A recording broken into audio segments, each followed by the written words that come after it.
আসসালামু আলাইকুম সবাইকে। চলে আসলাম হোসেন একাডেমির পক্ষ থেকে ফিজিক্স ক্লাস নিয়ে। আজকে তোমাদের হবে লেকচার নাম্বার 6। আজকে হবে ম্যাথ সেশন 1, এই চ্যাপ্টারের ফার্স্ট ম্যাথ সেশন আজকে। আগের লেকচারে আমাদের কি হয়েছে, আগের লেকচারে আমাদের কনজারভেশন ল অফ মোমেন্টামটা হয়ে গেছে, ফর্মুলাটাও হয়ে গেছে। তো আজকে আমরা ওই রিলেটেড ম্যাথ কিছু করব। আমি পুরাটা একবারে না করাই কেন, আলাদা ডেডিকেটেড এই ক্লাস দিচ্ছি, কারণ ওই ফর্মুলাটা এতই ইম্পর্টেন্ট। সো ওটা আগে থেকে আমাদের একটু ম্যাথস করে দেওয়া লাগবে, তাহলে একটু আমরা বুঝতে পারি, না হলে সমস্যা হয়ে যাবে পরে। সো আমরা চলে আসি এখন ম্যাথের মধ্যে। আচ্ছা, ফার্স্ট ম্যাথটা দেখো, আমরা একটু পড়ি। Two cars A and B are coming towards each other at এত মিটার পার সেকেন্ড অ্যান্ড এত মিটার পার সেকেন্ড ভেলোসিটি। মানে দুইটা গাড়ি এমন করে নিজেদের দিকে আসতেছিল। একজন আসতেছিল 60 মিটার পার সেকেন্ড ভেলোসিটি নিয়ে, একজন আসতেছিল 50 মিটার পার সেকেন্ড ভেলোসিটি নিয়ে, এমন করে নিজেদের দিকে আসতেছিল। আচ্ছা, এখন বলছে দে কোলাইডেড উইথ ইচ আদার, তার মানে নিজেরা এরকম করে অ্যাক্সিডেন্ট করছে, কারণ নিজেদের দিকে আসতেছিল। আচ্ছা, তো they collided with each other and car a change its velocity to 30 metre per second. তার মানে কলিশন হওয়ার পরে প্রথম যে গাড়িটা ছিল, এক নাম্বার গাড়ি কার এ, তার ভেলোসিটি চেঞ্জ হয়ে গেছে 30 মিটার পার সেকেন্ডে। আচ্ছা, 30 মিটার পার সেকেন্ড ভেলোসিটিতে চেঞ্জ হয়ে গেছে। এরপরে বলছে what is the velocity of car B after collision. তাহলে বি কারের বা দুই নাম্বার গাড়ির ফাইনাল ভেলোসিটিটা কত হবে, এইটা আমাদেরকে বের করতে হবে। এন্ড তারপরে বলছে যে mass of car a and b are respectively 1200 and 1000 KG. দুইটা কারেরই মাস দেওয়া আছে। তাহলে এখন আমরা আস্তে আস্তে একটা করে ইনফরমেশন তুলবো। ইনফরমেশন তোলার পর আমাকে বসাবো, দেন আমাদের কাজটা ইজি হয়ে যাবে। তাহলে ফার্স্ট আমরা বসাবো কি, m1 কত, m2 কত। তাহলে এখানে m1 দেওয়া আছে, দেখো এখানে m1 দেওয়া আছে হচ্ছে 1000 কেজি, m2 দেওয়া আছে হচ্ছে 1200 কেজি। আচ্ছা, এরপরে কি বলছে যে কলিশন হওয়ার আগে যেটা ভেলোসিটি, আমরা কিন্তু সেটাকে ইনিশিয়াল বলি। ইনিশিয়াল মানে কিন্তু একদম শুরুতে থেমেছিল তা না, ওইটাকে ঘটনা শুরু ধরা হয় না। ঘটনা শুরু ধরা হয় কলিশন হওয়ার আগে। তাহলে কলিশন হওয়ার আগে কার এ এবং বি এর ভেলোসিটি ছিল 60 metre per second and 50 metre per second respectively. তার মানে u1 ছিল হচ্ছে 60 ms ইনভার্স 1, আর u2 ছিল হচ্ছে 50 ms ইনভার্স 1। ভালো কথা। এরপরে বলছে কার এর কলিশন হওয়ার পরে এ কারের মানে ফার্স্ট কারের ভেলোসিটিটা 30 মিটার পার সেকেন্ড হয়ে গেছে। তার মানে ওইটা হচ্ছে কার এর ফাইনাল ভেলোসিটি। আচ্ছা, তার মানে v1 টা দেওয়া আছে। তাহলে v1 দেওয়া আছে 30 ms ইনভার্স 1। এখন বের করতে বলছে যে কার বি এর ফাইনাল ভেলোসিটি কত, that is v2 equal two 1। এইটাই আমাদেরকে বের করতে হবে। তাহলে v2 ইকুয়াল টু 1। তাহলে v2 ইকুয়াল টু 1। আচ্ছা, v2 ইকুয়াল টু 1 এখন আমরা কেমন করে বের করব? সবচেয়ে ইজি। এখন আমরা ডাইরেক্ট ওই ফর্মুলার মধ্যে ফেলে দিব, যেটা আগের লেকচারে আমরা করছি, m1 plus m2 equal to m1 v1 plus m2 v2। তাহলে সেটা আমরা ফেলে দেই আমরা। তাহলে we know m1 u1 plus m2 u2 equal to m1 v1 plus m2 v2। এখন আমরা ভ্যালুস বসাই দেই। এখন আমরা যদি ভ্যালুস বসাই দেই, তাহলে আমরা নেক্সট এইখানে লিখব। তাহলে m1 ছিল 1000 মাল্টিপ্লাই u1 ছিল 60 প্লাস m2 ছিল হচ্ছে 1200 আর u2 ছিল হচ্ছে 50। তাহলে এখানে দাও 1200 multiply minus 50 equal to m1 v1 plus m2 v2। m1 কত ছিল 1000 মাল্টিপ্লাই v1 ছিল হচ্ছে 30 প্লাস m2 ছিল হচ্ছে 1200 এবং v2 টা আমরা বের করব। ভালো কথা। এখানে যে লিখলাম, একটা প্রশ্ন আছে এই লেখার মধ্যে, সেটা হচ্ছে আমি এখানে মাইনাস দিলাম কেন? একটা ভেলোসিটি আমি কেন মাইনাস দিলাম? কারণ হচ্ছে তুমি যখন এরকম করে নিজেদের দিকে আসবা, এরকম করে আসতেছে, দেখো তার মানে এই গাড়িটা কি দেখবে, এই গাড়িটা এর দিকে আসতেছে, এই গাড়িটা রেসপেক্টে এই গাড়িটা কিন্তু অপোজিট দিকে আসতেছে না, এই গাড়িটা এই দিকে যাচ্ছে না, কিন্তু এই দিকে আসতেছে। তার মানে এর রেসপেক্টে এই দিকে যাচ্ছে। ভালো কথা, এর রেসপেক্টে এই দিকে যাচ্ছে। তার মানে এইটা যে আমি লিখছি, এটাকে বলা হয় রিলেটিভ ভেলোসিটি। রিলেটিভ ভেলোসিটি মানে হচ্ছে তুমি যেই ডিরেকশনে যাচ্ছ, কোনো কিছু যদি তার অপোজিট ডিরেকশনে যায় বা অপোজিট ডিরেকশনে আসে, তখন তোমার সাপেক্ষে ওর ভেলোসিটিটা নেগেটিভ হবে সবসময়, কারণ তোমার ডিরেকশনের অপোজিট দিকে যেহেতু ও যাচ্ছে সেহেতু ভেলোসিটিটা নেগেটিভ হবে। আর ভেলোসিটি প্লাস কখন হয়ে যায়, তাহলে প্রশ্ন হচ্ছে এইটা, যদি এমন করে দুজন যেতে, এমন করে দুজন যদি জানতো, তাহলে কি দেখো এর ডিরেকশন যেদিকে এর ডিরেকশন সেদিকে, তাহলে যেহেতু একই ডিরেকশনে দুজন যাচ্ছে তখন ভেলোসিটি নিজেদের সাপেক্ষে প্লাস হইতো। কিন্তু এমন করে আসা মানে এর রেসপেক্টে এর ভেলোসিটিটা হবে নেগেটিভ। সবসময় অপোজিট দিকে আসলে কোনো একজনের ভেলোসিটিকে নেগেটিভ ধরে দিতে হয়, কারণ আমরা কারো না কারো রেসপেক্টে ধরতেছি। হ্যাঁ, এখানে তুমি একটা কথা বলতে পারো, এখানে তুমি 50 কে প্লাস ধরে 60 কে মাইনাস ধরতে পারো, একই জিনিস। তুমি যে কোনো একটা কারের সাপেক্ষে ধরবা, তো একজনের সাপেক্ষে আরেকজন সবসময় মাইনাস হবে, এইটাই নিয়ম। ভালো কথা। এখন আমরা কি করব, এখন আমরা ভিডিওটা বের করব। তাহলে ভিডিওটা বের করার জন্য কি করতে হবে, দেখো আমরা প্লাস প্লাস মানে মাল্টিপ্লাই করে প্লাস করে দেই। 1000 এর সাথে 60 মাল্টিপ্লাই করলে 60000 হয়।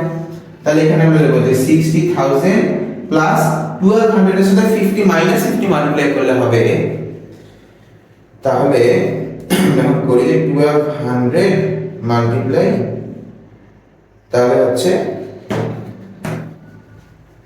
এইটা কি হবে, দেখো এখানে হচ্ছে মাইনাস 6000,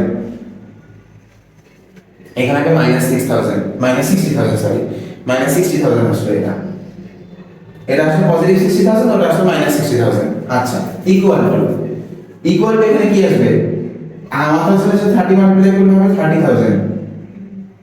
আচ্ছা, প্লাস 1200 ইনটু v2, এই হতো আসলে ভালো কথা। এখন এইটা কিন্তু লেফট সাইড, আমরা এখানে স্পেস নাই বেশি, তাই আমি লেফট সাইডটা উপরে লিখছি। লেফট সাইড এটা, রাইট সাইড হচ্ছে এটা। 60000 থেকে 60000 মাইনাস করলে কি হবে এটা আমরা জানি, आंसर হবে 0। তার মানে এই বাম সাইডে লেফট সাইডে आंसरটা হচ্ছে 0। তাহলে এখানে হবে 0 ইকুয়াল টু ওই দিকে থাকতেছে হচ্ছে 30000 প্লাস 1200 v2। আচ্ছা, এই 30000 তাহলে কোথায় আসবে, এখন এই দিকে চলে আসবে, তাহলে এই দিকে নিয়ে আসো। তাহলে কত, minus 30000 equal to 1200 v2 equal two v2, তাহলে হচ্ছে মাইনাস 30000 ডিভাইডেড বাই 1200। তাহলে v2 equal to 30000 divided by 1200 equal to 25। তাহলে এটা চলে আসলো মাইনাস 25 ইমেজ ইনভার্স 1। আচ্ছা, দেখো আনসারটা চলে আসলো মাইনাস 25 মিটার পার সেকেন্ড। এখন সবচেয়ে বড় কথা হচ্ছে আনসারটা কেন মাইনাসে আসলো। কোন একটা আনসার আমরা পাইছি, আনসারটা কেন মাইনাসে আসলো, কারণ আমরা যে আনসারটা শুরু থেকে করা শুরু করছি না, আমরা ধরে নিছি যে গাড়ি দুইটা যে কলিশন হইছে, কোলাইড হওয়ার পরে এ কারটা যেই দিকে গেছে বি কারটাও ওই দিকেই গেছে, এটা আমরা শুরুতে ধরে নিয়েছিলাম। কেন ধরে নিয়েছিলাম, দেখো আমি কি বলছিলাম যে রিলেটিভ ভেলোসিটির ক্ষেত্রে এখানে একটা 60টা প্লাস ছিল 50টা মাইনাস ছিল, কারণ দুইজন অপোজিট দিকে আসতেছিল।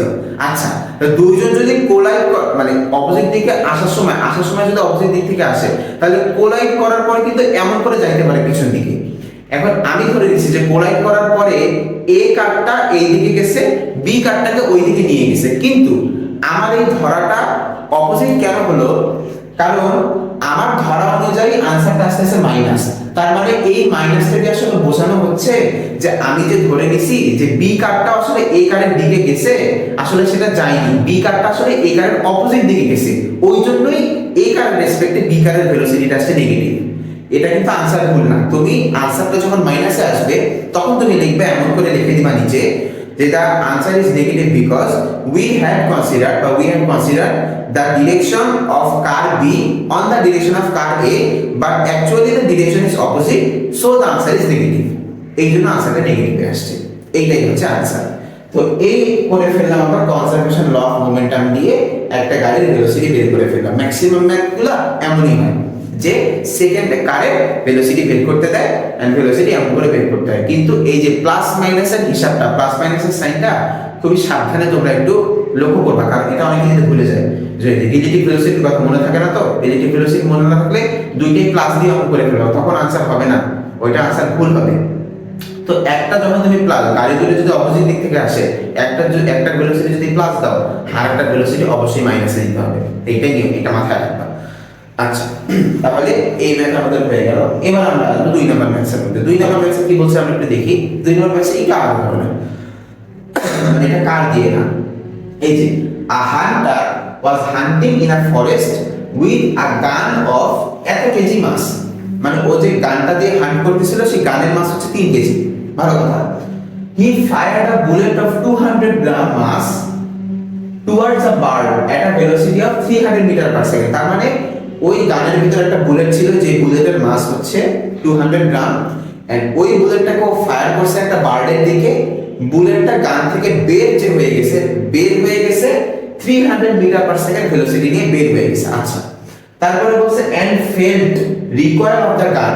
এখন দেখো কোনো গান ঘাড়ে লাগানো গান এমন করে কেউ ফায়ার করলো, তাহলে এই যে এমনটা হয় কেন, পিছন থেকে কেন যায়? কারণ বুলেটটা যে অনেক জোরে সামনের দিকে গেছে না। আমরা নিউটনের থার্ড ল যেটা পড়ছিলাম, এখনো ভালো করে পড়া হয়নি, একটু বলে দিই নিউটনের থার্ড লটা কি। নিউটনের থার্ড লটা হচ্ছে প্রত্যেকটা ফোর্সের একটা অ্যাকশন এন্ড রিঅ্যাকশন ফোর্স থাকে, বা প্রত্যেকটা অ্যাকশন ফোর্সের একটা রিঅ্যাকশন ফোর্স থাকে। যদি ইজিলি বলতে চাই আমি, প্রত্যেকটা অ্যাকশন ফোর্সে যেহেতু একটা রিঅ্যাকশন ফোর্স থাকে, তার মানে বুলেটটা যখন সামনের দিকে একটা ফোর্স দিয়ে সামনের দিকে চলে যাবে, তাহলে বুলেটটা যেহেতু গেছে সামনের দিকে, তাহলে পিছন দিকে একটা ফোর্স দিবে না। এই পিছন দিকের ফোর্সটা গানের উপর হয়, গানের উপরে আসে এবং গানটা পিছাই যাইতে চায়, বাট তোমার ঘাড়টা বাঁধা হয়ে থেকে বেশি পিছাইতে পারে না, তোমার ঘাড়ের মধ্যে ব্যথাটা লাগিয়ে আসে, কারণ তোমার ঘাড়টাই হচ্ছে বাঁধা হয়েছিল ওই গান এবং মানে ওই গানটার মধ্যে আর কি।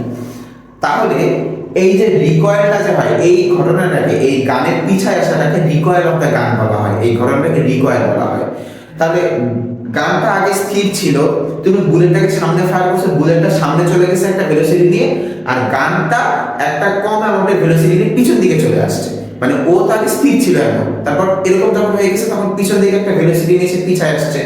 এই ভেলোসিটিটাই আমাদেরকে বের করতে হবে যে what was the value of the recoil velocity, এই রিকয়েল ভেলোসিটির ভ্যালুটা কত সেটা আমাদেরকে বের করতে হবে। আচ্ছা, তাহলে এখন আমরা গানের সবকিছুকে 1 দিয়ে ডিনোট করব, যে m1 u1 আর v1, আর বুলেটটাকে m2 u2 আর v2 দিয়ে ডিনোট করব। তাহলে ফরটা লিখি যে আমরা ফরটা গান, ফর দা গান, গানের জন্য দেখো গানের মাস কত, m1 হচ্ছে 3 কেজি, m1 হচ্ছে 3 কেজি। ভালো কথা। আচ্ছা, এখন বলে দেখি u1 কত, এখানে তো কোনো পলিউশন হয়নি, এখানে পলিউশন না হইলে আমরা কেমন করে, আমি তো বলছিলাম আগের ম্যাথে যে পলিউশন হওয়ার আগের গুলো u1, পলিউশন হওয়ার পরের বলে u2, তো এখানে তো পলিউশন হয়নি, এখানে আমরা কেমন করে ধরবো? এখানে আমরা ধরবো যে বুলেটটা ফায়ার করার আগে গান এবং বুলেটের ভেলোসিটি কেমন ছিল নিজেই বলো। আমরা এমন করে গানটা ধরেছিলাম না, তখন বুলেটটা ফায়ার করিনি, করার পরে না ঘটনা ঘটছে। বুলেট ফায়ার করার আগে গানটাও স্থির ছিল আর বুলেটটাও গানের ভিতরে স্থিরভাবে বসেছিল। তার মানে গান যেহেতু স্থির ছিল, গানের ইনিশিয়াল ভেলোসিটি 0 হবে। বুলেট যেহেতু বসেছিল এক জায়গায়, বুলেটের ইনিশিয়াল ভেলোসিটি 0ই হবে। এইটাই হচ্ছে পয়েন্ট। তাহলে গানের initial velocity u1 equal to 0 ms inverse 1। আচ্ছা, v1 ইকুয়াল টু, এখন v1 কোনটা? গানের জন্য ওই যে রিকয়েল ভেলোসিটিটা ওইটাই হচ্ছে v1, আর এখানে আমাদেরকে v1 টাই বের করা লাগবে। তাহলে v1 ইকুয়াল টু আমরা দেব 1, কোশ্চেন মার্ক দিয়ে রাখবো, এটা আমরা বের করব। আচ্ছা, এখন আমরা লিখব যে ফর দা বুলেট, বুলেটের জন্য m1 দেওয়া আছে হচ্ছে 200 গ্রাম। হ্যাঁ, তাহলে 200 গ্রামকে গ্রামে কখনো ম্যাচ করা যায় না, গ্রাম কোনো এসআই ইউনিট না, গ্রাম থেকে আমাদেরকে কেজি করতে হবে। 200 কে কেজি করার জন্য 200 ডিভাইডেড বাই 1000 করতে হবে, 1000 দিয়ে ডিভাইড করলে 0.2 আসে, তাহলে এটা হয় 0.2 কেজি, 0.2 কেজি। ভালো কথা। u1 বুলেটের ইনিশিয়াল ভেলোসিটি, এখনই বললাম বুলেটটা গানের ভিতরে বসেছিল, তার মানে বুলেটের ইনিশিয়াল ভেলোসিটি ছিল 0, তাহলে u1 0 ms ইনভার্স 1। এবং v1 টা কত দেখো, বুলেটটা ফায়ার করার পর বুলেটটা যে ভেলোসিটি নিয়ে বের হয়ে গেছে সেইটা হচ্ছে বুলেটের v1 ফাইনাল ভেলোসিটি। তাহলে এটা দেওয়া আছে এই যে টুয়ার্ডস দ্য বার্ড, মানে বুলেটটা যে ফায়ার করছে, বুলেটটা বের হইছে 300 মিটার পার সেকেন্ড ভেলোসিটি নিয়ে, তার মানে v1 300 ms ইনভার্স 1। সরি, এখানে 2 হবে, সব 2 হবে, m2 u2 v2, আমরা তো 1 ধরে রেখেছি, বুলেটের জন্য 2 হবে। সরি। আচ্ছা, এখন আমরা ওই যে ফর্মুলা আমরা লিখি কনজারভেশন অফ মোমেন্টাম, সেটা ফেলে দিব। তাহলে আমরা লিখি যে উই নো যে m1 u1 m2 u2 m1 v1 m2 v2। আচ্ছা, এখন m1 e1 তাহলে বসাই দিই আমরা, m1 কত 3 কেজি, e1 কত 0, তার মানে 3 মাল্টিপ্লাই 0 প্লাস m2 কত 0.2, u2 হচ্ছে 0, তাহলে 0.2 multiply 0 equal to m1 v1, m1 হচ্ছে 3 আর v1 টা আমরা বের করব, তার মানে ওটা অমনি থাকবে, তাহলে v1 প্লাস m2 টা হচ্ছে 0.2 কেজি আর v2 টা হচ্ছে 300, তাহলে 0.2 মাল্টিপ্লাই 300 ইকুয়াল টু, এখন ইকুয়াল টু যে লিখবো এটা এখানে কি লিখবো দেখো, বাম দিকে 3 এর সাথে 0 মাল্টিপ্লাই করলে 0 হয়, 2 এর সাথে 0.2 এর সাথে 0 মাল্টিপ্লাই করলেও 0 হয়, আর 0 প্লাস 0 করলে 0ই হয়, তাই না, 0 ই হচ্ছে। তাহলে এখানে আমরা লিখবো কি, পুরোটা মিলে আমরা লিখবো 0 ইকুয়াল টু লিখবো 3v1 প্লাস 0.2 কে 300 দিয়ে মাল্টিপ্লাই করলে যত হয় তত, সেটা কথা আমরা একটু দেখি। তাহলে 0.2 মাল্টিপ্লাই হচ্ছে 300 ইকুয়াল টু হচ্ছে 60, आंसर হচ্ছে এটা 60। আচ্ছা, এটা আনসার 60 হলো।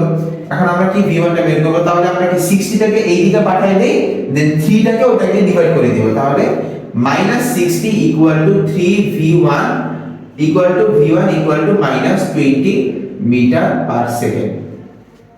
এইটাই হচ্ছে আমাদের answer, v1 equal to -20 metre per second. ঠিক আগের ম্যাথে যা বলছিলাম যে কেন आंसरটা মাইনাসে আসছে, ওই একই কনসেপ্ট এখানেও হবে। দেখো, আমরা অঙ্কটা এমন করে শুরু করছিলাম যে ধরছিলাম আমরা যে গানটা বুলেটটা সামনের দিকে যাচ্ছে, গানটা হয়তো সামনের দিকে যাবে কিন্তু গানটা সামনের দিকে যায়, বুলেট যেদিকে যায় গান যায় তার অপোজিট দিকে। তো আমরা যেহেতু গানটা সামনের দিকে যায় ধরে অঙ্কটা করে ফেলছি, সেহেতু আনসারটা আসছে মাইনাসে। আনসারটা মাইনাস আসছে মানে বুলেট যেদিকে গেছে গান গেছে তার অপোজিট দিকে, গান গেছে পিছন দিকে, এই জন্যই আনসারটা আসছে মাইনাসে। তার মানে গানটা যে পিছায় গেছে 20 মিটার পার সেকেন্ড ভেলোসিটি নিয়ে। ঠিক অমন করে আগের ম্যাচে যেমন করে ব্যাখ্যাটা লিখে দিয়েছিলেন যে কেন মাইনাস আসছে, এই ম্যাথের ক্ষেত্রে তাই লিখতে হবে, তেমন করে ব্যাখ্যা লিখতে হবে যে we consider the velocity of the gun to be at the direction of the bullet, but in reality the gun goes opposite to the direction of the bullet, so the answer is negative. তো এই ছিল তোমাদের conservation law of মোমেন্টামের সবচেয়ে important example হলো এটা math. আমরা conservation law of মোমেন্টামে আরো math করব, সামনে আরো ধরনের এক্সাম্পলস করব, বাট সেটা সব টপিক শেষ হওয়ার পরে। এই দুইটা তোমাদের আপাতত একটু বোঝানোর জন্য। সো এইটা ছিল তোমাদের লেকচার নাম্বার 6, যেটা হচ্ছে ম্যাথ সেশন আমাদের 1 হয়ে গেল। ইনশাআল্লাহ বুঝছো সবাই। কোনো প্রবলেম হলে কমেন্ট সেকশনে জানিয়ে দিও। এন্ড আজকের ক্লাসটা এই পর্যন্তই। আসসালামু আলাইকুম and good luck to you.